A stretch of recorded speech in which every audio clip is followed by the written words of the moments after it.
오늘 본문 말씀은 야고보서 1장 17절에서 18절에 있는 말씀입니다. 다 함께 봉독하시겠습니다. 온갖 각 좋은 은사와 온전한 선물이 다 위로부터 빛들의 아버지께로부터 내려오나니 그는 변함도 없으시고 회전하는 그림자도 없으시니라. 그가 그의 피조물 중에 우리로 한 천 열매가 되게 하시려고 자기의 뜻을 따라 진리의 말씀으로 우리를 낳으셨느니라. 아멘. 우리는 오늘 말씀은 사랑의 언어 세 번째 시간으로 선물이라는 주제를 가지고 하나님의 말씀을 함께 나누고 은혜 받고자 합니다. 우리가 지금 이번 주까지 세 번째로 우리는 사랑의 언어를 세 번째 시간으로 우리가 함께 말씀을 살펴보고 있습니다. 오늘의 주제는 선물에 대한 이야기입니다. 여러분 혹시 여기 계시는 분들 중에 선물을 싫어하시는 분들이 계십니까? 없으시죠? 선물을 받을 때는 아주 기분이 좋습니다. 그런데 선물을 받을 때는 그 사람의 반응이 또한 중요한 것 같습니다. 선물을 줬는데 별로 반응이 없다면 선물을 그 다음에 또 주고 싶지 않을 것 같습니다.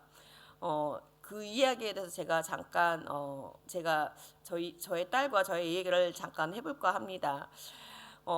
제가 우리 큰애가 한 10학년 때가 9학년 때인지는 모르겠는데 자기의 용돈을 모아가지고 저의 선물을 큰딸이 저에게 사줬습니다.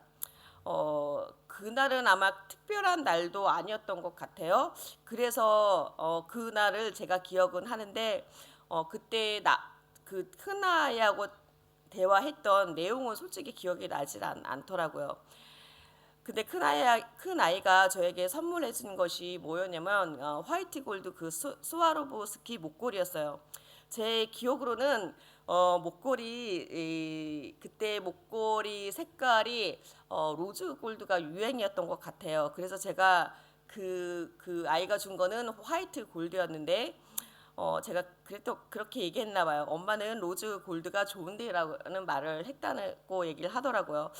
저는 근데 그 말 한마디를 했을 뿐인데 그때 당시 큰아이가 저에게 말은 하진 않았는데 큰아이의 마음이 별로 좋지 않았었던 것 같아요. 그 이유가 자기 용돈을 모아서 엄마에게 선물을 해주었는데 제가 고맙다는 말을 먼저 해야 하는데 그 말을 나중에 했고 로즈골드가 더 좋은데라는 말을 했는데 그 말에 큰아이가 조금 상심했던 것 같습니다. 그리고 나서 당연히 고맙다고 말을 했었죠. 근데 제가 이 얘기를 어떻게 또 알게 되었냐면 제가 한 3년 전에 한국에 갔다 올 일이 있어서 잠깐 한국에 갔다 왔었습니다. 갔다 왔는데 제 나름대로 또 이제 큰아이를 생각하면서 그때 사춘기가 왔는지 좀 얼굴도 시큰둥하고 좀 왠지 그래서 그때가 한 6월 달이었는데 큰아이 생일이 다가오는 그 시점이었어요.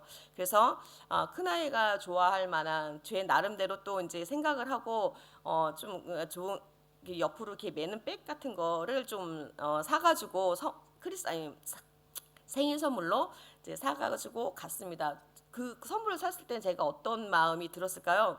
이 아이가 이걸 좋아하겠구나라는 생각을 당연히 했겠죠.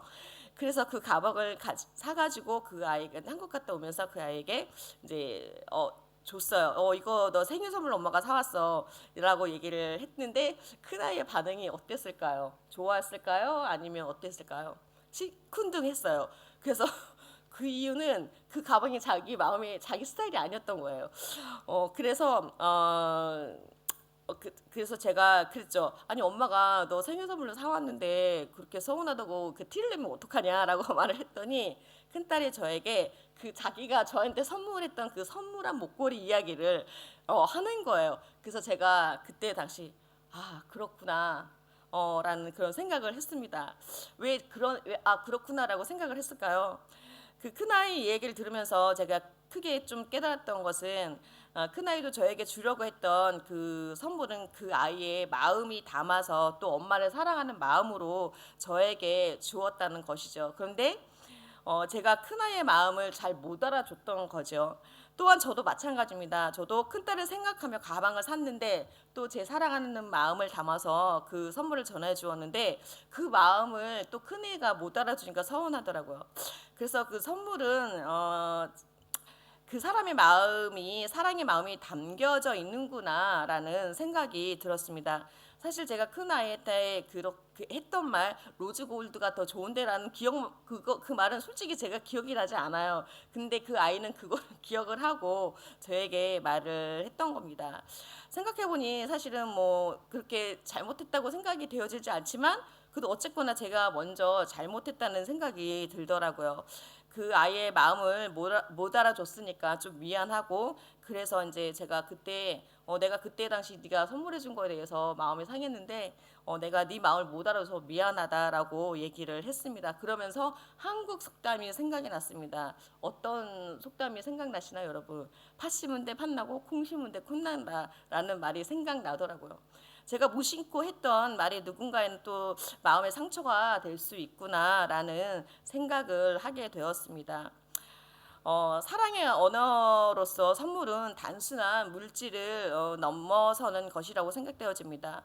선물은 상대방의 마음의 표현이자 서로의 관계를 더욱 돈독하게 하며 사랑을 전하는 중요한 도구인 것이죠. 본문으로 돌아가서 야고보서 1장 17절에 온갖 좋은 은사와 온전한 선물이 위로부터 내려온다고 말을 하고 있습니다. 우리에게 선물을 주시는 분이 누구이십니까? 바로 하나님이시라는 사실입니다. 그 중에서 가장 큰 선물이 있는데 그것이 무엇입니까? 바로 이 땅에 사람으로 하나님께서 보내주신 예수 그리스도인 줄 믿습니다. 우리가 왜 하나님께서 우리에게 선물을 주셨는데 여러 가지 선물들이 물론 예수님이 선물이지만 오늘 말씀을 통해서 하나님께서는 우리에게 어떤 선물을 주고 계셨는지 한번 말씀을 통해 살펴보기를 원합니다. 첫 번째로 하나님은 좋은 선물을 우리에게 주시는데 그 좋은 선물은 하늘로부터 온다는 것입니다. 야고보서 1장 17절은 이렇게 말씀하고 있습니다. 온갖 좋은 은사와 온전한 선물이 다 위로부터 빛들의 아버지께로 내려오나니, 이 구절은 모든 선물이 하나님으로부터 온다는 사실을 말해주고 있습니다. 하나님은 우리의 필요를 채워주시는 분만 아닐 뿐더러 우리를 사랑하시기 때문에 또한 기꺼이 선물을 기쁨으로 주시는 분인 줄 믿습니다. 그렇다면 하나님은 우리에게 어떤 선물을 주셨을까요? 여러분은 하나님께로부터 어떤 선물을 받으셨다고 생각합니까? 그리고 어떤 선물을 받으셨습니까? 하나님께서는 우리에게 아름다운 자연과 이 세상을 선물로 주셨습니다. 태초에 하나님께서 이 세상을 만드셨을 때 하나님은 사람을 생각하시고 사람들을 만드시길 전에 이 세상을 창조하셨습니다. 그리고 이 세상이 보시기에 좋았다라고 성경은 말하고 있습니다. 하나님께서 이 세상의 큰 그림인 빛과 어둠을 첫째 날에 만드셨습니다. 첫째 날인 큰 그림인 빛과 어둠을 만드신 후에 둘째 날부터는 좀 더 디테일하게 이 세상을 아름답게 만들고 꾸미는 작업을 하셨습니다. 하나님의 디테일 작업은 첫째 날부터 다섯째 날까지 계속 되어집니다. 우리 한번 하나님이 만드신 세상을 이 시간 한번 생상해 보면 어떨까요? 여러분 각자에게 커다란 스케치북이 있다고 한번 상상해 봤으면 좋겠습니다. 거기에다 큰 그림을 그린다고 가정해 봅시다. 여러분의 머리로 한번 그려 보셔도 좋을 것 같습니다. 큰 스케치북에 빛과 어둠이라는 큰 그림을 그린 후에 그 공간에 둘째 날부터 다섯째 날까지 이 세상에 있어야 할 그 아름다운 것들을 그린다고 한번 생각해 보십시오. 땅에는 풀과 채소와 식물들, 동물들, 그리고 바다에는 바다에 사는 생물들, 하늘에는 구름과 해를, 밤에는 수많은 별들과 달들을 그렸다고 생각해 봅시다. 아름다운 것들을 그린 후 그 그림을 봤을 때 우리는 그 그림을 보고 어떤 생각이 들을까요? 어떤 마음이 들었을까요? 보시기에 좋지 않았을까요? 아름다워 보이지 않았을까요? 하나님도 하나님께서 만드신 그 세상 둘째 날부터 다섯째 날까지 디테일하게 데코레이션을 하시고 나서 하나님께서는 이 세상이 정말 보시기에 좋았다라고 말씀하셨습니다. 그리고 바로 여섯째 날 마지막에 사람을 만드시고 하신 말씀이 무엇이냐면 사람에게도 만드신 후에 보시기 좋았다라고 말씀하시는데, 사람을 만드신 후에는 한 단어가 더 추가해 있습니다. 그게 뭐냐면 창세기 1장 31절을 보시겠습니다.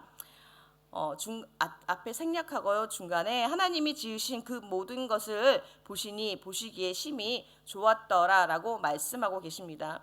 하나님께서는 사람들에게 가장 좋은 것으로 자연, 즉 이 세상을 선물로 주신 줄 믿습니다. 그러므로 우리는 하나님이 주신 좋은 자연, 이 세상을 잘 다스려야 하는 책임이 있는 것입니다. 그 아름다운 세상을 첫사람인 아담과 하와에게만 주신 것이 아니라 오늘을 사는 우리에게도 주셨습니다.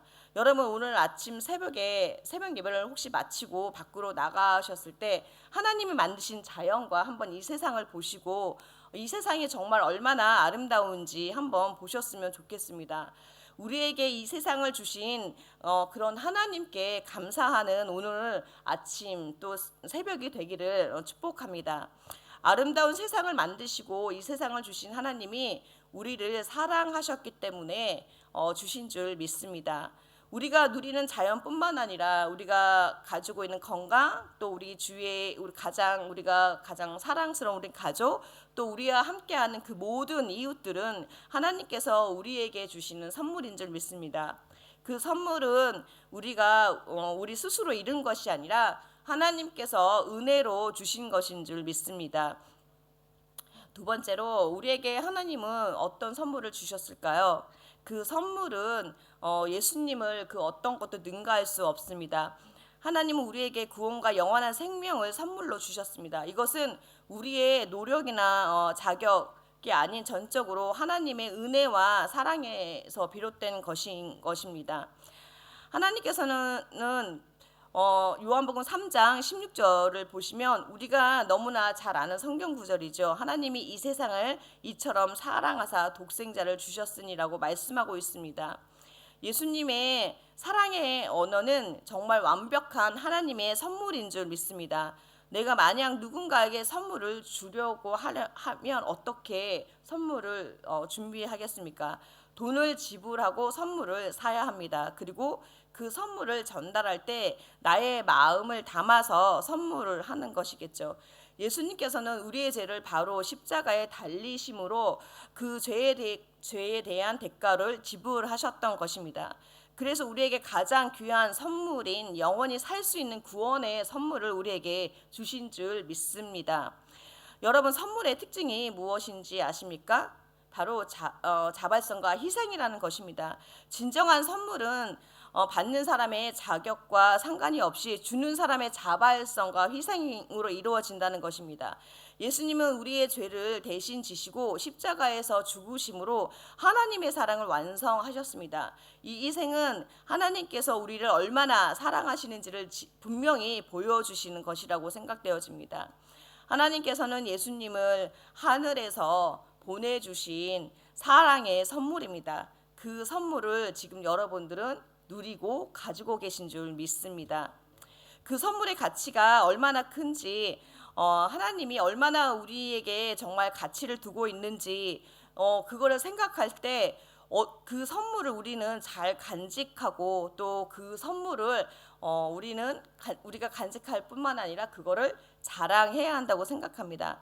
여러분이 정말 만약에 비싼 선물을 받았다고 가정합시다. 여자분들 좋아하는 다이아몬드 반지를 혹시 받았다고 생각을 해봅시다.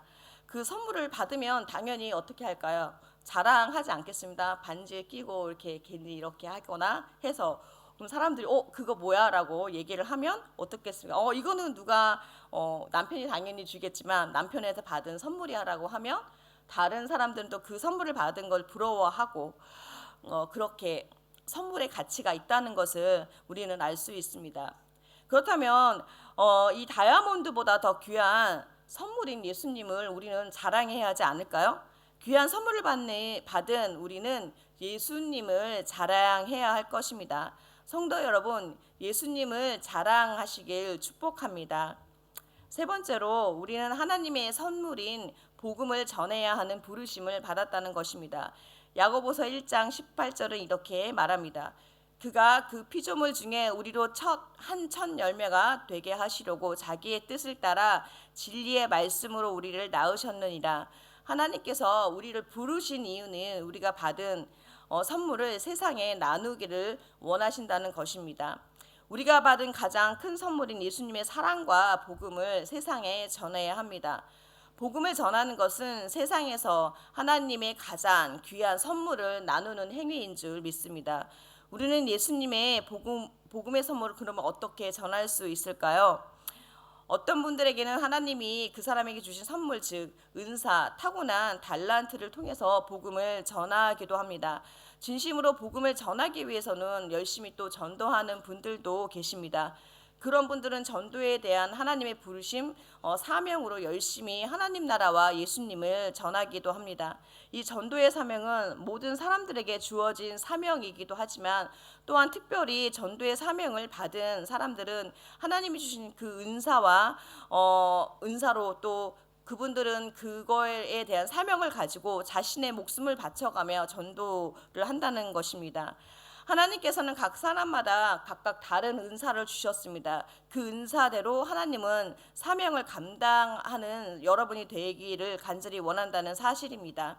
하나님이 주신 은사대로 우리는 일상 속에서 예수님의 사랑을 전하면 된다는 사실을 기억하시기 바랍니다. 우리는 우리의 시간, 재능, 물질들을 통해서 하나님의 사랑을 전할 수 있습니다. 작은 인사일지라도 그것이 다른 사람에게는 사랑으로 전달될 때 하나님의 나라가 확장되는 도구로 사용되어질 줄 믿습니다. 우리가 받은 귀한 선물인 예수 그리스도의 복음을 아직도 예수님을 모르는 사람들에게 전하는 여러분들이 되시기를 축복합니다.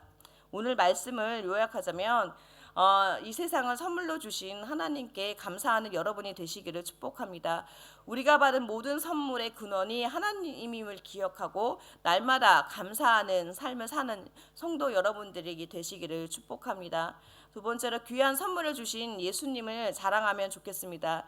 진정한 선물은 값비싼 것이 아니라 사랑과 희생에서 나오는 것인 줄 믿습니다. 우리가 받은 예수님의 선물처럼 우리의 삶 속에서도 희생과 헌신으로 우리 예수님의 사랑을 전하는 또 이웃에게 전하는 여러분들이 되셨으면 좋겠습니다. 세 번째로 하나님의 사랑, 복음을 전하는 성도 여러분들이 되셨으면 좋겠습니다. 예수님이라는 최고의 선물을 받은 우리는 그 사랑을 세상에 나누는 자로 부르심을 받았습니다. 사랑의 언어로 선물을 사용해 하나님의 사랑을 전하는 성도 여러분들 되시기를 진심으로 축복합니다. 마지막으로 사랑의 언어인 선물을 통해 예수님의 사랑을 더욱 깊이 경험하고 또 세상에 하나님의 사랑을 전하는 우리가 되기를 소망합니다. 하나님께서 주신 선물 예수 그리스도를 통해서 오늘도 우리들의 사랑을 실천하며 전하는 성도 여러분들이 되시기를 축복합니다. 기도하시겠습니다.